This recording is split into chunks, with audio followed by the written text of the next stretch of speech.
Bonjour à tous, je suis aujourd'hui avec un personnage qui commence à être bien connu à Rennes et plus globalement, j'ai envie de dire même dans toute la France, c'est le Jarl. Le Jarl, bonjour. Bonjour. Alors, bon, c'est le personnage du Jarl, donc vous ne donnerez pas votre prénom, hein, c'est bien ça, j'ai compris. Je ne donnerai pas mon prénom ni mon nom. Voilà.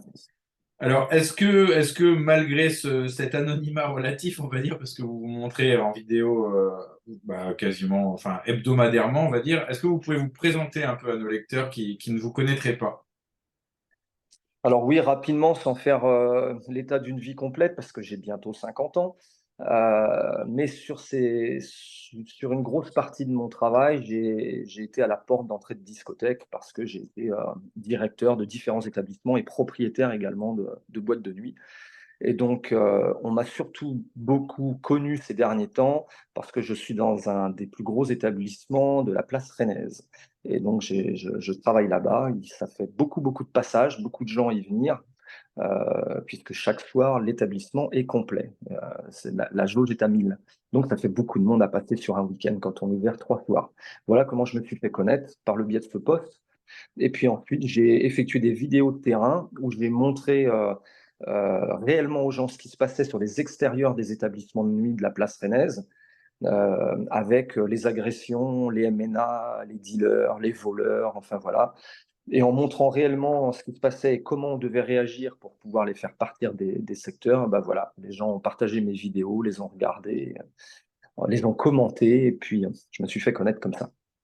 Alors, vous êtes aussi connu, on reviendra sur votre métier en tant que tel tout de suite après, mais vous êtes aussi connu parce que vous, si je ne m'abuse, vous êtes pratiquant et instructeur de MMA également, et donc vous avez un club de sport dédié sur Rennes à ce sujet. C'est une passion, c'est quelque chose que vous pratiquez depuis longtemps? Alors, c'est une autre facette de ma personne, c'est-à-dire que je suis coach de MMA depuis très très longtemps dans des associations à but non lucratif, c'est une vraie passion. Je crois que mon premier club, je l'ai eu, j'avais 21 ans. Et donc, j'ai eu un des plus gros clubs rennais de MMA, d'ailleurs un des premiers importants sur la place rennaise. Et puis voilà, aujourd'hui, il est un peu plus petit parce que lors du Covid, on a fermé notre club et on en a réouvert un autre un peu plus petit sous forme d'association aussi, pareil. Donc voilà, c'est une passion et c'est un endroit où je sais qu'on peut sauver les gens. Et donc je l'effectue, c'est-à-dire que j'ai deux parties. La partie où il y a des endroits où on ne peut plus sauver les gens parce qu'ils sont plus sauvables. Et puis il y a l'autre endroit, le sport, où je sais que ceux qui ouvrent les portes de ces endroits-là, eux, veulent être sauvés. Donc on les aide. Alors, pour revenir à votre travail et ce qui a fait votre médiatisation, c'est qu'en fait, vous montrez à travers les vidéos, à travers des exemples concrets, vous montrez une dégradation totale, d'ailleurs, qu'on a souligné depuis des années à Braise Info, une dégradation totale du climat de, entre guillemets, vivre ensemble à Rennes. Donc, vous, c'est pas à travers le prisme de la nuit. Comment vous avez constaté cette dégradation au fur et à mesure des années? Parce que vous êtes implanté quand même sur le secteur, non pas dans cette boîte, mais sur le secteur depuis longtemps. Comment vous avez vécu et qu'est-ce que vous percevez de cette dégradation? Bah, je l'ai vécu tout simplement. Quand on fait la même chose ou le même métier depuis 30 ans sur la même région, on peut que constater ce qui se passe. On peut pas fermer les yeux, c'est impossible.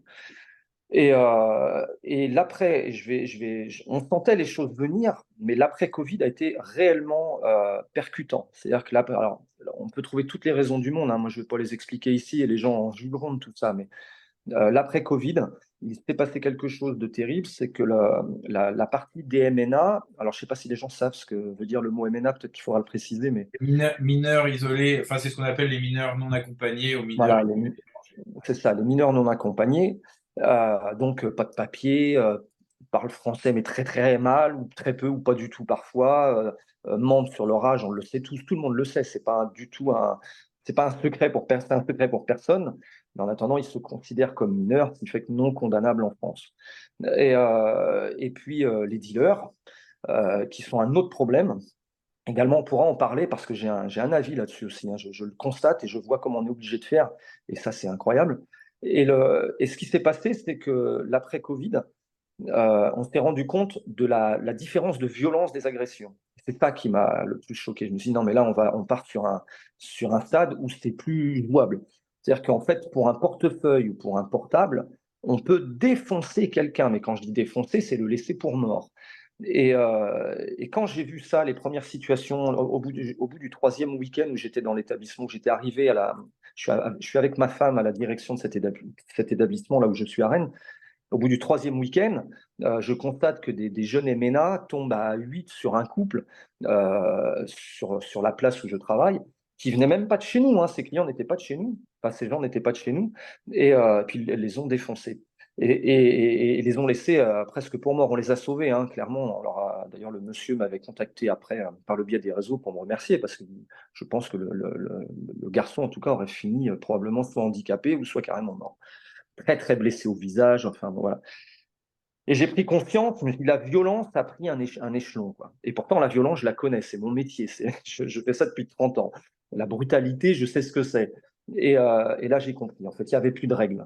Et je me suis dit, il faut faire quelque chose parce que les jeunes, les premiers touchés par ça, sur la place Rennaise, je le redis, ce sont nos jeunes, nos gamins, quoi, qui sortent, qui veulent faire la fête, qui s'amusent entre deux moments où ils vont aller faire leurs études. Ils sont comme tout le monde, on a tous connu ça. Il faut aussi décompresser. Et ben là, ça devient compliqué de décompresser à Rennes parce que d'un lieu à un autre, d'un bar à une discothèque ou d'un bar à un autre bar, ben nos jeunes sont obligés d'être extrêmement vigilants. Voilà. Et s'ils ne le sont pas, ben ça devient compliqué pour eux, quoi. Et Alors, donc, ben, il faut. Ouais, oui.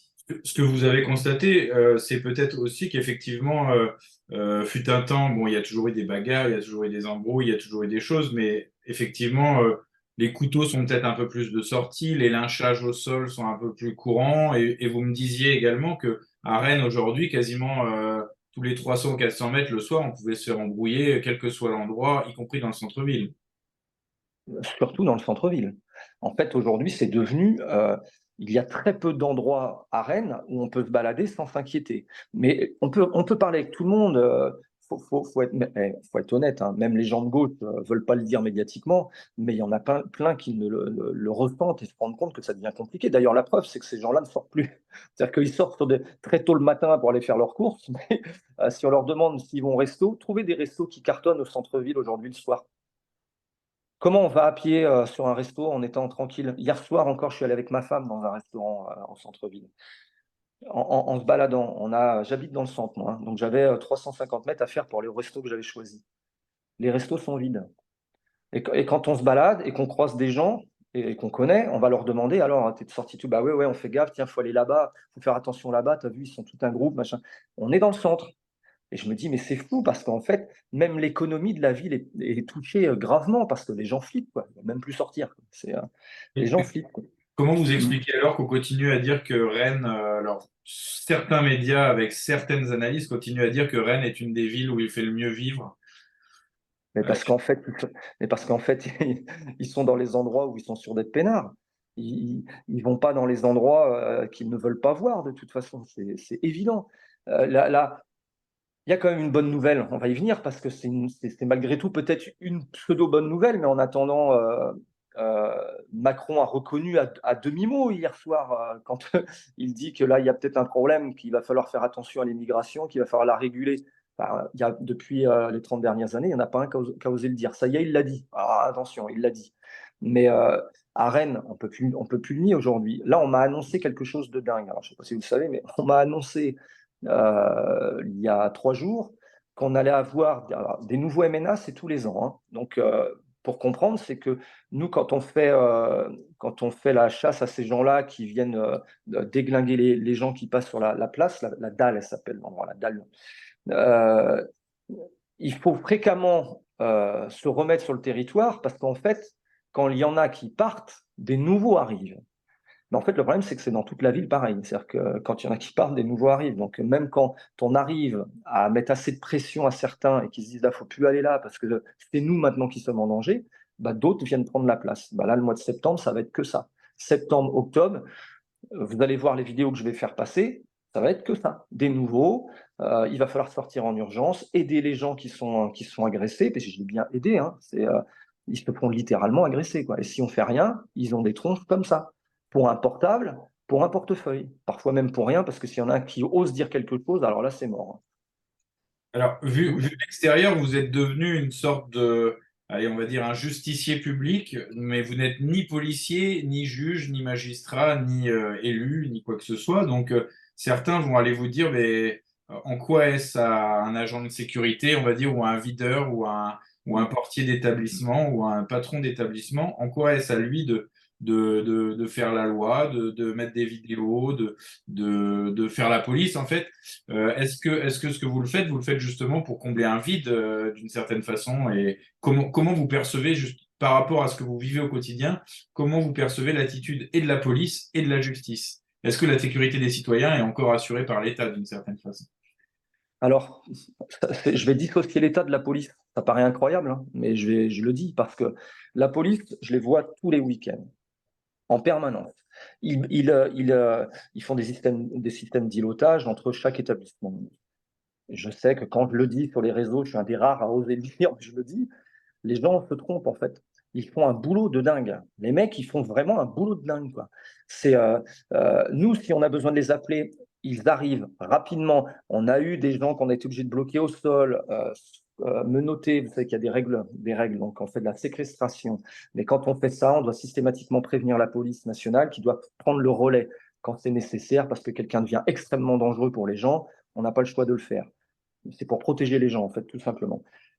Ils interviennent, ils viennent, mais systématiquement, quand ils ont fait leur boulot, derrière la justice et l'État, refoutent les gens dangereux dehors. Mais qui peut nier ça aujourd'hui? Plus personne, parce que maintenant, c'est devenu même, vous savez, j'ai dit il y a pas très longtemps, j'ai dit le mot le plus utilisé actuellement sur les réseaux, connu des services de police. Ah non, mais connu des services de police. Maintenant c'est tout le monde, en fait. Dès qu'il y a quelqu'un qui se fait interpeller, connu des services de police, voilà, pour agression, violence et tout. C'est un drame. Alors, je suis ni justicier, ni quoi que ce soit. J'interviens. Vous savez, moi, j'ai 2 filles. Et à chaque fois que je vois ce qui se passe dehors pour nos jeunes, je suis en panique et je fais un transfert sur mes enfants, en fait. Systématiquement, je me dis: «Non, mais ça pourrait être mes enfants, quoi». Bah, je peux pas en fait. Je sais pas faire moi. Je sais pas juste regarder et dire: «Ah oui, on va dénoncer encore quoi». On dénonce, ah bah, ça ils dénoncent tous, hein. Ça, ils dénoncent tous sur les réseaux, tous nos politiciens dénoncent. Mais en fait, c'est plus dénoncer qu'il faut faire aujourd'hui, c'est être dans l'action quoi. Faut plus arrêter, faut plus s'arrêter là, faut y aller là parce que les gens sont en danger quoi et et et et puis, bah oui, quand il y a des morts, le drame là, du gamin, là, 10 ans, il y a un dommage collatéral qui dit sur toutes les chaînes TV, mais c'est honteux, quoi. On est en France, on est en France, quoi. Hier soir, dans la même rue, enfin, à une rue à côté, vous avez vu, bah, il y en a un Nîmes, autre qui est mort, à 18 Nîmes. ans, à Nîmes, ouais. Non, mais c'est une dinguerie, quoi. En fait, c'est incroyable qu'à un moment donné, ceux qui sont censés être du côté du peuple, les gens de la gauche, ils sont censés protéger le peuple et donc les plus faibles également. Bah, eux, ça, ils voient rien là-dedans. Alors que ça devrait être leur combat. Et je vais aller plus loin, même plus loin que celui de la droite. Parce que les premiers impactés par ce problème-là de gens qu'on n'arrive plus à gérer, je vais dire hein, le mot de l'immigration qui devient incontrôlable avec des gens ingérables, je rappelle à ceux qui m'écoutent, je suis né d'un père croate, d'accord. Donc, qu'on vienne pas me balancer des singeries, j'ai été élevé par un père croate. Et qui m'a fait aimer la France parce qu'il s'est toujours considéré comme un invité et que c'était la règle. En tant qu'invité, on respecte les règles. C'est simple. Et ben, les nouveaux arrivés là ne respectent aucune règle. Ils s'en foutent littéralement de nos règles. Et ils pourrissent la vie des gens qui habitent. Hein. Ça Et devient compliqué. Quoi. alors, vous avez évoqué donc la question des mineurs isolés, de l'immigration, mais vous aviez parlé aussi tout à l'heure du phénomène des dealers. Et donc, qui dit dealer dit drogue et dit consommation de drogue. Est-ce Mm. que c'est pas aussi quelque chose qui a explosé ces dernières années, notamment avec une banalisation des drogues dures, avec absolument tout le monde qui commence à prendre de la cocaïne, de l'ecstasy, enfin, toutes les drogues qui, il y a encore 20 ou 30 ans, étaient quand même assez jugé dur, au moins jugé, ça faisait peur à beaucoup de monde. Aujourd'hui, ça fait peur à plus personne. Et le deal, en fait, prospère là-dessus. Est-ce que c'est pas pour vous le fléau principal et comment on résout ça, selon vous? Alors ça devient, c'est une vraie remarque. Hein. Ça c'est pareil dans les établissements de nuit, on est les premiers concernés à se rendre compte de ce qui se passe, que ce soit l'alcool, les drogues et la violence. c'est un bon. J'avais fait une vidéo là-dessus d'ailleurs où j'expliquais la correspondance entre ce qu'on peut vivre la nuit et l'organisation d'un État, vous savez, l'organisation d'un pays. Parce qu'en réalité, on doit créer des règles dans notre établissement, on doit créer des règles d'entrée, des règles de sortie, un comportement à l'intérieur, tout comme un État ou un pays devrait faire pour ses frontières. On crée des règles pour rentrer, on crée des règles si on doit sortir, et on doit créer des règles pour ceux qui sont à l'intérieur en tant qu'invités.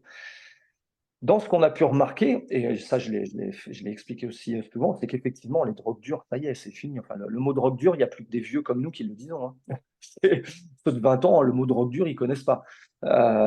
Et donc, oui, alors les extas, c'est devenu des bonbons. Hein. C'est, je sais pas, eux, ils connaissent, les jeunes, les moins de 20 ans, vont pas savoir ce que c'est que la croix bleue. Vous savez, les petits bonbons bleus qu'on avait quand on buvait trop. Aujourd'hui, la croix bleue a été remplacée par les extas, hein, ça c'est clair. Ils prennent tous ça. Et effectivement, bah oui, les dealers prospèrent sur cette situation-là. Alors, les dealers, c'est compliqué. Alors, je vais vous expliquer pourquoi. Et je sais que ça va vous faire marrer, mais ils regardent toutes mes vidéos. Sur la place rennaise, et d'ailleurs, ils s'en vantent, ils viennent me voir sur la dalle pour me dire, on a vu ta dernière vidéo. Enfin, ils me parlent, hein, parce que bah, ils veulent leur territoire. Et je vais expliquer quelque chose qui va choquer, mais c'est pas grave, c'est la réalité, c'est comme ça. Donc, même si ça choque, c'est ce qui se passe. Et ben, pour pallier à notre problème des MENA, les MNA volent, agressent, d'accord, avec violence, et avec violence sans limite. Les dealers ne violent pas, ne volent pas, et ils agressent pas. Pour la simple et bonne raison, c'est que ça nuit à leur business. Eux, ils veulent des passages propres, sans bordel, avec des gens qui puissent venir se servir directement à eux, sans qu'ils soient inquiétés de quoi que ce soit. Ben, ça paraît incroyable, mais quand j'ai vu que la situation devenait très compliquée sur cette dalle, et que on ne pouvait pas faire autrement que de sortir tous les soirs 3 4 fois pour attraper les MNA, et ben en fait, j'ai compris que les dealers voulaient la place, et que les dealers se prenaient aussi la tête avec les MNA et se fracassaient entre eux. Et à ce moment-là, j'ai provoqué un espèce de deal à mon tour en disant, les gars, toi, tu auras le territoire, à une condition, c'est que tous ces MNA là, toutes ces têtes là qu'on ne veut plus voir ici, eh ben, c'est vous qui les gériez, c'est plus nous. Donc Ben, vous avez acheté la paix sociale comme ils font un peu dans les quartiers d'une certaine j'ai façon. acheté une paix sociale de façon à ce que les gens ne se fassent plus défoncer la tronche. Voilà, nos jeunes ne se fassent plus défoncer. Et pendant un moment donné, ça a plutôt bien fonctionné parce que j'avais plus d'MNA à venir. En fait, dès que certains MNA arrivaient, bah, ils se faisaient attraper et puis ils se faisaient éjecter. Et puis, bah, malheureusement, vous savez, ça tourne tout le temps. Et puis à un moment donné, bah, les MNA sont venus un peu plus nombreux, ça a compliqué la dalle. Enfin voilà, donc il a fallu qu'on ressorte. Et là, qu'on demande à tout le monde de partir, que ce soit dealer et MNA. Et on a été cette année très aidé par le ramadan. Alors ça a choqué aussi. J'ai fait des vidéos en disant, regardez, je n'ai plus rien. J'ai fait des vidéos toute l'année où on montrait les 15, les 20, les 25 mecs qui prenaient le territoire qu'on était obligé de faire partir. Mais quand on a eu le ramadan, ben, du jour au lendemain, terminé, plus rien. Plus un MNA, plus un dealer, c'était fini. Et on a été tranquille 4 semaines. Pendant 4 semaines, mais rien. D'ailleurs, la police venait nous voir quasiment pour un café. Hein. Là, je me disais, il n'y a plus rien, c'est fini. Bah ouais. Et puis, les vacances arrivant après la fermeture du club très rapidement, on n'a pas été reconfronté à la situation. Mais ça va revenir. On sait qu'on est le mois de septembre bientôt et on va y retourner. Donc, quelle méthode je vais utiliser cette fois-ci, je ne sais pas. Voilà. Je rappelle que je suis avec le Yarl, qui est un personnage des réseaux sociaux désormais. Et justement, ma question suivante concerne votre réputation, votre renommée. Vous avez fait sur TikTok notamment des millions de vues, comme vous me disiez tout à l'heure, partagé dans pas mal d'endroits. Sur Twitter, vous avez quasiment 20 000 followers. Sur Facebook, vous êtes très suivi. Alors, j'ai envie de vous demander plusieurs choses. Est-ce que d'une part, les pouvoirs publics, notamment je pense à la mairie de Rennes, mais aussi la police, enfin en tout cas la direction de la police, est-ce que vous n'avez pas peur ou est-ce que vous n'avez pas des soucis avec eux parce que d'une certaine façon, vous révélez ce qu'ils ne veulent pas que l'on montre? Ça, c'est ma première question. Et la deuxième question, c'est justement par rapport aux dealers, par rapport à vos cibles que vous matez, que vous réprimez quand ils viennent en découdre sur la dalle, agresser des gens. est-ce que vous n'avez pas reçu de vous-même des menaces directes, claires, nettes et précises de dealers, de délinquants qui vous savent public, donc vous êtes plus facile à attraper qu'un autre, quoi. Non, j'ai pas. Alors, il y a deux questions. Donc, la première question pour la mairie. Je suis pas, alors, je suis pas plus inquiet que ça pour la mairie parce que, ben, en fait, je montre ce qui se passe. Si je ne montrais pas, ça deviendrait compliqué. On pourrait me traiter de menteur, d'affabulateur, voilà. Sauf que je montre et je pense que le fait que je suis constamment avec ma caméra de bus et je montre ce qui se passe quand on y va, quand on est obligé d'aller sur les extérieurs, on peut pas m'attaquer en fait là-dessus. Ça, c'est la réalité. Donc, quand c'est la réalité que je montre, et puis je vous dis, j'ai pas montré toutes les vidéos, hein. Parce que si je montrais toutes les vidéos, là, pour le coup, je pense que réellement la mairie s'inquiéterait. Elle dirait, ah oui, là, ça va loin quand même. Donc, je le fais pas parce qu'en plus, je me ferais striker des réseaux. C'est quasiment certain. TikTok est déjà très limite. C'est-à-dire que la moindre vidéo, quand j'explique aux gens comment ne pas se faire agresser par un MNA, par exemple, et que je montre en vidéo leur processus, parce que je les filme et je montre comment ils font pour accoster les gens, en fait, c'est tout simplement de la prévention. Parce que j'ai compris que les gens m'ont dit, c'est dingue, comme tu montres la tête des gens, eh ben, on les repère sur Rennes après parce qu'on se rappelle d'eux grâce à tes vidéos. Bah oui, en fait, c'était un bon moyen. Je montrais leur tête. Mais comme je l'ai dit tout à l'heure, allez, en grande ligne, les vrais, les vrais galériens de la place rennaise, ils sont une centaine. Ah oui, mais en vidéo, on a vite fait le tour.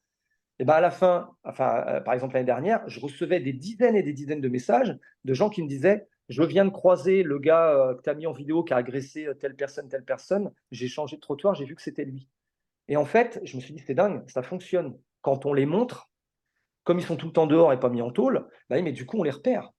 Et quand on sait qui ils sont, c'est cramé, même pour eux, hein. C'est compliqué, hein, parce qu'en fait, ils peuvent plus faire comme ils veulent, quoi. C'est venir faire, vous savez, il y a la méthode qu'ils appellent karaté, là. Ils s'approchent, ils posent leurs jambes sur eux, ils font semblant de danser, ils posent leurs jambes sur les gens, ils font semblant de danser. J'ai mis une vidéo pour expliquer ça, là.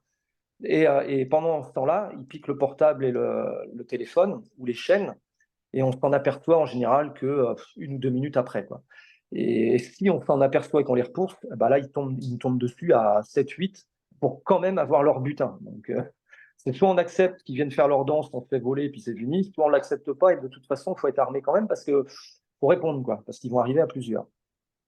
Bah moi, je me suis dit, si je monte leur tronche sur les réseaux, ça va être compliqué parce que de toute façon, c'est tout le temps les mêmes. Et, bah, ça fonctionne parce que les gens me le disent. Bah, comme on voit leur tête, bah, du coup, quand on se balade dans Rennes, on sait qui ils sont. Donc, on fait attention. Le fameux Tchétchène qui a fait le malin j'avais mis une vidéo où je me suis fait agresser par un Tchétchène qui a essayé de me mettre des coups de poing et puis voilà, on l'a rattrapé, on l'a remis à la police. Pareil, je ne montre pas toutes les vidéos, hein, parce qu'on l'a attrapé quand même. Le procureur, là, pour le coup, n'a pas considéré qu'il y avait violence réciproque. Ça m'a sauvé, hein. Heureusement qu'il a dit ça, parce que sinon, j'étais comme le Tchétchène, je devais rendre des comptes. Il a bien fallu que j'attrape le gars, que je le force à aller à la police. Eh ben, ce gars-là n'a pas été mis en prison. Je devais avoir une convocation 1 an après, et pendant mes vacances, j'ai été appelé parce qu'il a redéfoncé quelqu'un à Rennes, dans le centre de Rennes. Donc là, du coup, ils se sont dit, on va réunir toutes les procédures, et puis le gars, on va le mettre au tribunal. Il a été au tribunal, il est condamné, mais il est dehors. C'est tchétchène, pratiquant de sport de combat. On a exactement le même profil, vous savez, que Celui dans les Landes, là. le même profil. Le même profil. Alors moi, quand je vois ça, je dis, attends quoi, qui tue quelqu'un encore? En fait, c'est le même profil. Vous allez demain soir sur on parlait de la place Sainte-Anne ou la rue de la Soif de Rennes. Je peux vous l'emmener, je peux vous emmener à lui. Il est là-bas, il pète des gueules. Voilà ce qu'il fait. Voilà. Tout le monde le sait. Tout le monde le sait. Voilà. Et alors, du coup, sur la deuxième partie de ma question par rapport aux menaces vous visant vous-même éventuellement, quoi, Alors, pareil, je vais parler en toute transparence. Comme parce je que c'est laisse. aussi, je rajoute aux dealers et au MNA au public que vous dénoncez, je rajoute aussi potentiellement, Rennes est une ville quand même très connue pour sa mouvance d'extrême gauche qui n'aime pas forcément les justiciers, notamment qui pourraient être apparentés à tel ou tel courant, quoi. Donc vous pourriez être menacé en fait de toutes parts, d'une Oui, certaine. bah oui, oui, ah bah oui, oui, je pourrais. En fait, ma vie est une histoire de menaces. C'est quand on travaille à l'entrée des établissements de nuit, on est menacé tous les soirs, toutes les nuits. Ça fait 30 ans qu'on me menace, donc ça me choque pas plus que ça. Moi, ce qui me choque, c'est que ces gens-là viennent pas réellement voir ce qui se passe et qu'ils se rendent pas compte que demain, ça peut être leur gamin ou leur gamine. Ah, c'est ça qui me choque. Moi, ça me choque, en fait. Je me dis: «Mais putain, mais si demain leur gamine de 19 ans sort, se fait tabasser pour un portable et laissée pour morte sur un trottoir, on fait comment, en fait? Qui fait quoi là? Qui aide là?» Alors oui, tant qu'ils ne sont pas directement concernés, je peux comprendre qu'ils ont l'impression que ça sert à rien et que c'est pas vrai tout ça. Il faut qu'ils fassent, alors je vais vous dire quelque chose sur la place Rennaise aussi. Il faut qu'ils fassent attention quand même à tous ces gens-là, comme vous dites, de la partie de gauche, NUPES et tout. Il faut qu'ils soient vigilants parce que notre jeunesse est en train de changer. Mais vraiment, elle est en train de changer. Et les prochains qui voteront un jour, ce sont nos jeunes d'aujourd'hui, de 16-20 ans. Et moi, ces jeunes-là, je les côtoie. Et dans le sport, et la nuit, quand ils sortent. Je les côtoie et ils parlent. Et je peux vous dire que la jeunesse d'il y a 10 ans, il y a 15 ans, celle qui, euh, celle qui était à fond écolo, tout ce qui va bien, quoi, tout ce qu'on aime, quoi, les gentils, on va dire. La jeunesse d'aujourd'hui, nos 16-20 ans là, c'est plus du tout les mêmes. Mais alors, plus du tout les mêmes. Et leurs avis est littéralement différent que notre jeunesse d'il y a 15 ans. Et ça va changer la donne. Ça va changer la donne dans quelques années. J'en suis mais convaincu. Ça va changer la donne parce que eux sont les premiers impactés. Ce sont les premiers, eux, qui se font agresser, attraper, péter la figure. Ce sont les premiers. Et moi, c'est ceux-là que je défends. C'est ceux-là parce que c'est eux notre futur, en fait. C'est eux qui vont Justement, construire. qu'est-ce qu'ils vous disent, tous ces jeunes bah, qui viennent dans votre établissement, que vous voyez par le biais du sport? Qu'est-ce qu'ils vous disent sur la façon dont eux, à 16, 17, 18, 20 ans, 22 ans, comment ils voient l'évolution sociétale, comment ils vivent ça? Parce que ça doit pas être, enfin, ça doit être pas évident du tout, voire même un enfer dans certaines villes. Donc, comment ils le vivent, si ce n'est mal? Bah, mais en fait, je le ressens par rapport à ce qu'ils viennent me raconter. En fait, c'est que bah, ils me disent que j'ai raison, ils me remercient, ils me félicitent, ils me disent qu'il faut continuer, il faut le faire savoir, bah, ils en peuvent plus en fait. Alors, ils en peuvent plus pour plein de raisons, hein. Ils sont obligés de cumuler 3 boulots pour pouvoir vivre. Ça encore, hein, je suis très bien placé pour le savoir parce que vous savez que dans l'établissement où je suis, c'est ma femme qui s'occupe des recrutements. Ça, c'est du jamais vu aussi. Nos jeunes sont obligés de travailler sur 2 ou 3 boulots pour s'en sortir. Mais il y a 15 ans ou 20 ans, ce n'était pas le cas. Aujourd'hui, c'est le cas. Et ces mêmes personnes qui sont pris tous à la gorge, qui n'en peuvent plus, quand ils ont plus un rond, même quand ils travaillent, ils n'ont plus un rond, et ben, ces mêmes personnes-là, quand ils vont dehors, ils se font emmerder, ils se font agresser. C'est pour ça que je le redis, la gauche s'est trompée de combat, en fait. Ça paraît incroyable, hein, mais la gauche s'est trompée de combat. C'est-à-dire qu'en fait, c'était à eux en priorité de défendre tous les faibles. Et aujourd'hui, c'est la droite qui défend nos jeunes qui sont en galère, qui défendent les faibles qui peuvent plus rien faire et qui sont agressés, violés. C'est la droite qui dénonce, c'est la droite tous les faits hallucinants, ce qui se passe dans toutes les grandes villes de France avec les agressions, les viols, le dernier viol. Mais qui dénonce? Bah, la droite. Mais qui sont impactés par ça? Qui sont dans la souffrance? Les plus pauvres, les gens qui galèrent, les gens qui... En fait, c'est ça qui est incroyable. Il y a un vrai problème là-dessus, hein. Moi, je ne serais pas choqué, j'aurais été beaucoup moins choqué si c'était un Mélenchon qui avait pris la défense de la nana qui s'est fait violer là, dernièrement avec un manche à balai et tout. C'est normal, c'est de la gauche, ils sont obligés de défendre le petit peuple. Eh bien non, eh bien non. C'est la droite qui défend le petit peuple aujourd'hui. Et nos jeunes, 16-20 ans, eux, ils ont le cerveau pour le voir, ça, aujourd'hui. Ils ont le recul, là, maintenant. Ça y est, ils comprennent ce qui se passe. Ils le vivent, là. Ils sont dans la galère. Ils le vivent. C'est eux qui vont changer les règles. Et en attendant, moi, à Rennes, ils peuvent penser moi, je suis juste là pour protéger les gens et je laisserai jamais. J'ai cette chance d'avoir les facultés de pouvoir défendre les plus faibles. Mon équipe est extraordinaire parce que j'ai une équipe qui me suit là-dessus. J'ai une dizaine de gars qui acceptent ce jeu-là parce que c'est quand même dangereux. Et voilà, et c'est ce qu'on fait. Juste, on défend les gens. Voilà.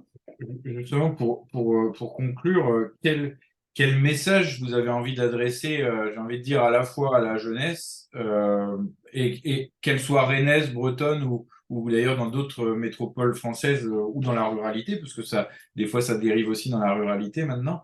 Quel message vous avez envie de donner à ces jeunes et de faire passer à ces jeunes, et en même temps, quel message vous avez envie de faire passer aux autorités qui peuvent nous écouter, pour conclure, deux messages. Alors, j'ai deux, deux questions. Le premier message, c'est important, c'est un message important. Ils vont faire notre futur de demain.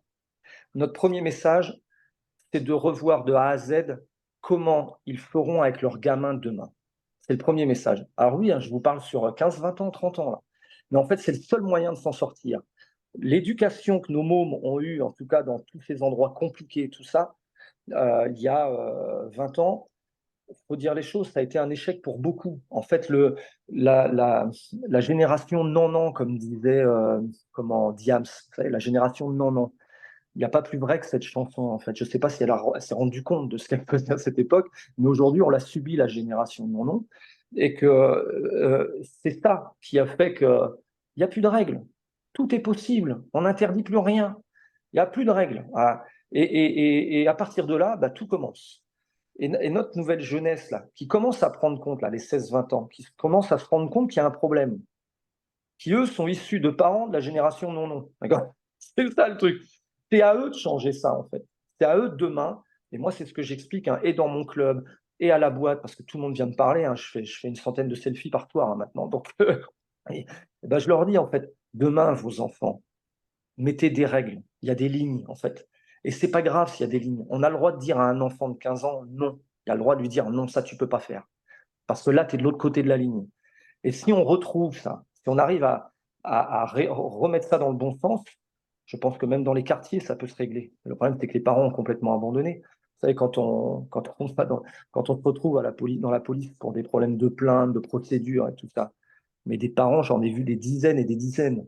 Et les gens, c'est que ça, en fait. C'est, je l'ai laissé tomber, mon fils me tape dessus, il casse tout à la maison. Qu'est-ce que vous voulez que je fasse? Il a été interpellé 10 fois, je vais pas le tuer, mon gamin. Mais j'en ai plein de parents qui font ça et qui m'ont dit les mêmes choses. Bah si, justement, il faut l'attraper, le gamin, quoi. La plus belle image que j'ai vue cette année, c'est pendant les émeutes. Le papa qui va Oui. chercher son gamin et qui le fout dans la bagnole. Les gens de gauche crient au scandale et les gens de droite disent bah oui, c'est ce qu'il faut faire. Mais oui, c'est ce qu'il faut faire, en fait. C'est ça la normalité. J'ai fait une vidéo sur ce qui était normal. Je ne sais pas si vous l'avez vu, mais j'ai dit ce qui est normal. Bah oui, ça c'est normal. Le gamin à minuit est en train de défoncer des vitrines, le père vient, l'attrape et le fout dans la bagnole. Le papa, faut le faire venir, faut lui mettre une médaille et dire c'est ça le mec normal. Qu'il soit rebeu, qu'il soit renois, je m'en fous. C'est lui qui a la bonne règle. C'est j'attrape mon môme, il est dans le coffre de la bagnole et on va rentrer à la maison. Je pense qu'à la maison, il s'est pris une rousse. Ah ouais, bah, il s'est pris une rousse. Mais c'est normal, il défonce des vitrines de gens qui travaillent, des gens qui travaillent. C'est normal qu'ils se la prennent. Voilà. Alors ça, c'est pour la jeunesse. Le futur, c'est arrêter, enfin, redonner des règles. Et puis les autorités, c'est compliqué en fait. Ça changera quand, ça changera comment, qu'est-ce que je dis? En fait, ils font que de la politique. Et en permanence, on l'a encore vu hier avec Darmanin qui envoie la CRS 8 à un endroit. Ces dealers en ont absolument rien à foutre. Ça n'a rien changé. Ils ont continué à faire leur règlement de compte dans une rue juste à côté où les CRS passaient. Enfin, c'est hallucinant, quoi. Alors, qu'est-ce que je dis, les politiques à part. Et d'un coup, on est un gros coup de courage par quelqu'un avec qui je ne sais pas, aucune idée. Puis à la limite, je vais vous dire, hein, honnêtement, je m'en fous en fait de qui ce sera demain. Gauche, droite, bleu, blanc, rouge, je m'en fous, moi. En fait, je rêve d'un type qui ose dire on va s'arrêter, on va remettre des règles, on va aller dans les endroits pour régler les problèmes. Bah oui, je l'ai dit ce matin. Hein, seule la violence arrête la violence. Il n'y a que les faibles qui pensent que la violence engendre la violence. C'est faux, en fait. C'est malheureusement à un certain degré de brutalité, de violence, c'est le plus fort qui gagne. C'est comme ça et ça a toujours été comme ça dans toute l'histoire de l'humanité. Alors là, les gens de la gauche peuvent dire oui, mais non, on va créer des trucs sociaux et des machins. Mais ils s'en foutent, ils cassent tout. Ils ont pété leur club de sport pendant les émeutes. Moi, j'ai des potes qui avaient des clubs, ils se sont fait défoncer ils n'ont même pas pu rouvrir leur club. Ils s'en foutent, ils cassent des bibliothèques et tout. C'est fini, ça. En fait, il faut y aller là. faut y aller. Et puis, ben, ceux qui sont armés et qui protègent les immeubles, ben, faut envoyer la BRI et le RAID, armés. Ben ouais, c'est comme ça, c'est tout. Ça choque. Mais il y a comme ça que ça va s'arrêter, hein.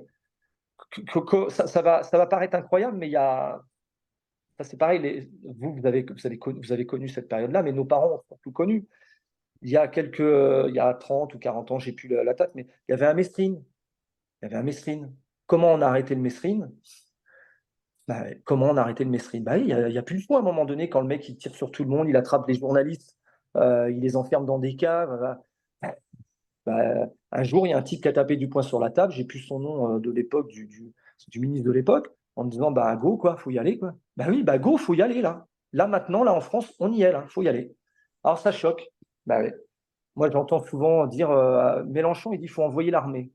Mais je vous le dis, hein, il n'y a pas besoin de l'armée, hein. C'est pas leur rôle, hein. C'est La pas, police, c'est pas Mélenchon qui dit ça, c'est. si je crois qu'il a fait un tweet Ah oui. avant-hier. Ouais, faut regarder, mais avant, il y a 2 jours, il a fait un tweet là-dessus. Dans ces quartiers, il faut peut-être envoyer l'armée. Faut reprendre, mais il faut vérifier mes dires, hein. Mais il me semble que j'ai vu que c'était Mélenchon qui avait marqué ça. Mais il est complètement à la masse. En fait, il n'y a pas besoin de l'armée. La police est prête. On a les effectifs pour ça. C'est comme quand on me parle de police de proximité. Mais elle fait quoi la police? C'est autre chose que de la proximité actuellement. C'est ce qu'ils font tout le temps. Et moi, dans ma ville, pour moi, c'est comme de la police de proximité. Ils font toutes les nuits en îlotage, à pied, dans tous les endroits qui craignent. À pied. C'est de la proximité, on ne peut pas faire plus proche. Sauf qu'à la différence, c'est quand ils attrapent, je vais dire le terme comme je dis souvent sur les réseaux, les méchants, quand ils attrapent les méchants, parce qu'il faut comprendre aujourd'hui qu'il y a des gentils et les méchants, quand ils attrapent les méchants, et ils les attrapent, le lendemain à midi, ils sont dehors. C'est juste ça notre problème, en fait. Mais la police fait son boulot. D'ailleurs, ils font tellement leur boulot que tout le monde leur saute dessus dès qu'ils stoppent un gamin. En fait, il faut un type qui tape du poing sur la table et qui va dire ça y est, on arrête. On a été capable, là je pars, mais on a été capable, enfin je pars sur un truc, de créer, de provoquer de l'argent et de créer des lois complètement liberticides au moment où il y a eu le Covid, et on n'est pas foutu de créer quelque chose en urgence là, pour créer des lois exceptionnelles pour protéger nos policiers, la BRI, le RAID, enfin je donne ceux les plus entraînés à ça, pour aller dans les quartiers et dire bon bah là c'est le moment. On va créer pendant un laps de temps, peut-être 6 mois, une règle exceptionnelle de tous nos policiers qui vont intervenir sur ces quartiers où il y a des gens armés et dangereux, qui tuent des gamins de 10 ans, d'accord, en se trompant de véhicule. Là, faut dire stop en fait. Faut y aller là et dire bah allez-y. Voilà. Et ceux qui sont pas contents parce qu'on les attrape et parce qu'on les ramène chez eux, parce que en plus de ça, les 2 tiers, il y en a, la plupart, ils sont sous OQTF et tout ça. Et ben, si ça répond, bah, vous répondez. Bah oui, il y aura peut-être des morts. Bah oui, mais c'est pas grave, c'est des morts qui tuent des innocents, un gamin de 10 ans. Ça va, quoi. Ça peut être notre môme. En fait, c'est ça que je veux que les gens comprennent. Tant qu'on n'est pas touché, oh, c'est qu'entre eux, c'est machin. Mais dès qu'on est touché, vous imaginez l'oncle là, vous avez vu, hein, c'est des Renois, hein, c'est des gens de leur quartier. Bah, moi, je plains ces gens des quartiers, en fait. Parce qu'on dit toujours, ouais, c'est que les quartiers. Mais non, mais en fait, encore une fois, c'est comme à Rennes, ils sont une centaine à foutre le bordel. Dans les quartiers, c'est peut-être 5%, 3%, j'ai pas les chiffres, mais bon. Et tous les autres subissent ça. Ils subissent, en fait. Et ils peuvent même pas essayer de s'en défendre parce qu'ils flippent. Les mecs, ils ont tous des calaches.